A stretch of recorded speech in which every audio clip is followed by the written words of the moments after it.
मध्य प्रदेश की जीवनदायिनी कही जाने वाली नर्मदा नदी से जुड़ी कई कहानियां प्रचलित है। कई कहानियां ये बताती हैं कि क्यों नर्मदा नदी ने कुंवारी रहना पसंद किया और क्यों ये नदी हमेशा उल्टी दिशा में प्रवाहित होती है।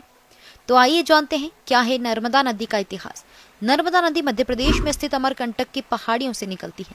नर्मदा नदी को रेवा के नाम से भी जाना जाता है।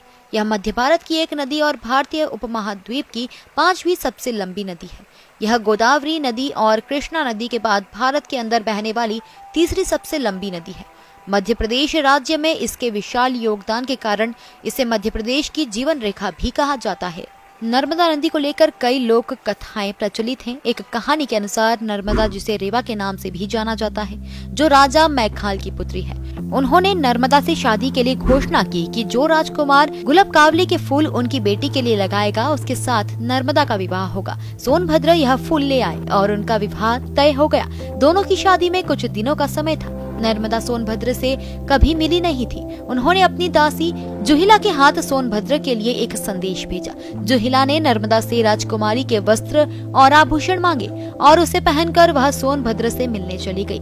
सोनभद्र ने जुहिला को ही राजकुमारी समझ लिया। जुहिला की नीयत भी डगमगा गई और वह सोनभद्र का प्रणय निवेदन ठुकरा नहीं पाई। काफी समय बीता, जुहिला नहीं आई तो नर्मदा का सब्र का बांध टूट गया। वह खुद सोनभद्र से मिलने चली गई। वहां जाकर देखा तो जुहिला और सोनभद्र को एक साथ पाया। इससे नाराज होकर नर्मदा नदी उल्टी दिशा में निकल पड़ी।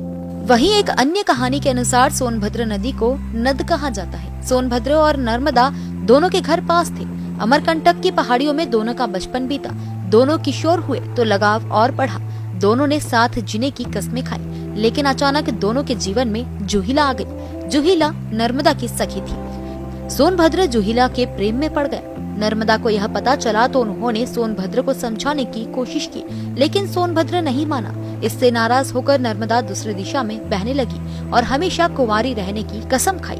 कहा जाता है कि इसलिए सभी प्रमुख नदियां बंगाल की खाड़ी में मिलती है, लेकिन नर्मदा अरब सागर में मिलती है।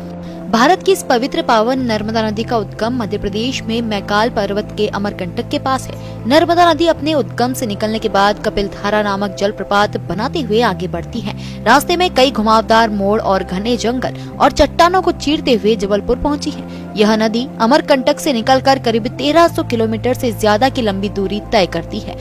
अंत में यह गुजरात में खंबात की खाड़ी के पास सागर में समा जाती है। नर्मदा नदी को भारत की प्राचीन और 7 पवित्र नदी में से एक माना जाता है। कालिदास ने भी नर्मदा को सोन प्रभवा कहा है। रघुवंश में नर्मदा का उल्लेख है। मेघदूत में रेवा या नर्मदा का सुंदर वर्णन है। विश्व में नर्मदा ही एक ऐसी नदी है जिसकी परिक्रमा की जाती है और पुराणों के अनुसार जहां गंगा में स्नान से जो फल मिलता है, नर्मदा के दर्शन मात्र से ही उस फल की प्राप्ति होती है।